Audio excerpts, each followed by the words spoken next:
Every revolution begins with a promise, the promise of freedom, of independence, of taking power back from those who once ruled the system.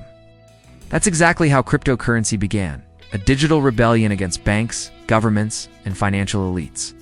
But somewhere along the way, something changed.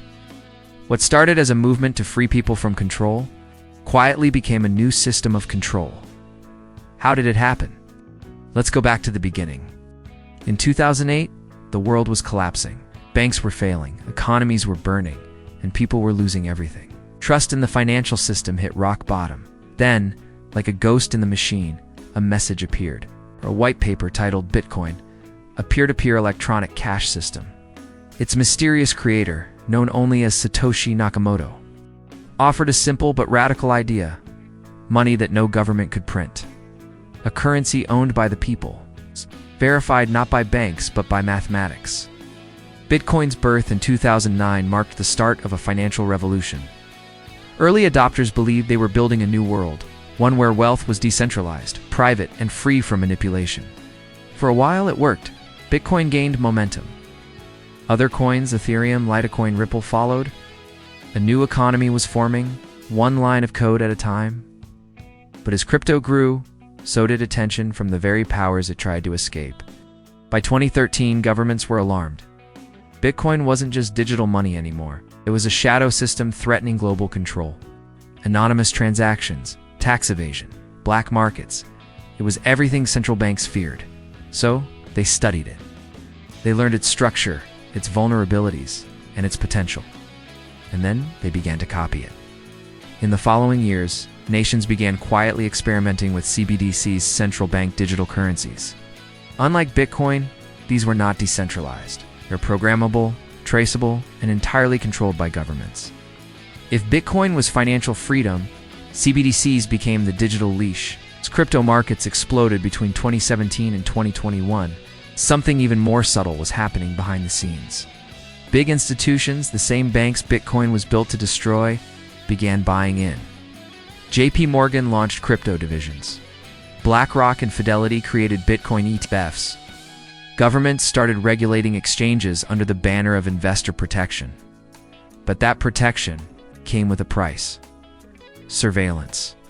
Every major exchange now complies with KYC and AML laws, know your customer, and anti-money laundering.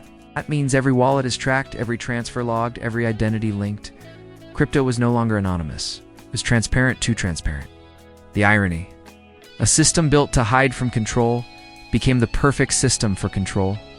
Then came the breaking point: the collapse of crypto giants like FTX, Luna, and Celsius. Trillions vanished. Millions lost trust.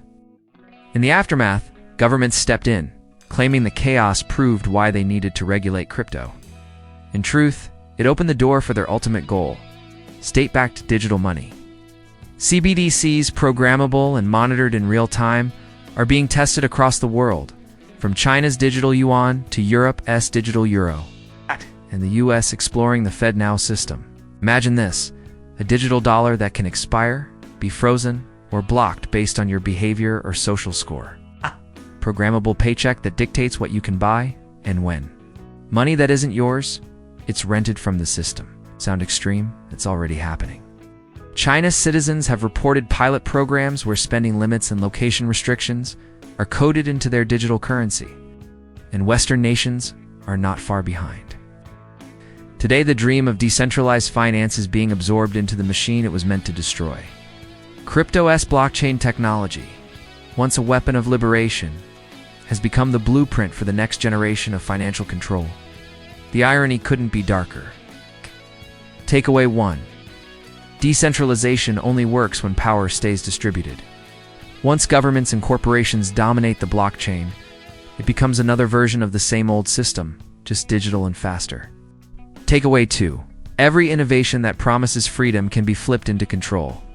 Bitcoin's anonymity gave birth to surveillance coins and programmable currencies. Takeaway 3. The future of money isn't about technology, it's about trust. Whoever controls the code controls the cash. Whoever controls the cash controls you. The illusion of freedom is the most powerful form of control. And in this digital age, that illusion comes wrapped in the promise of convenience. So before you trust the next crypto revolution, ask yourself, who's really holding the keys to your wallet? If this opened your eyes, don't stop here. Keep learning. Keep questioning. Subscribe for more deep dives into the hidden architecture of money, power, and digital control. Because in a world where currency is code, knowledge is the last form of real wealth.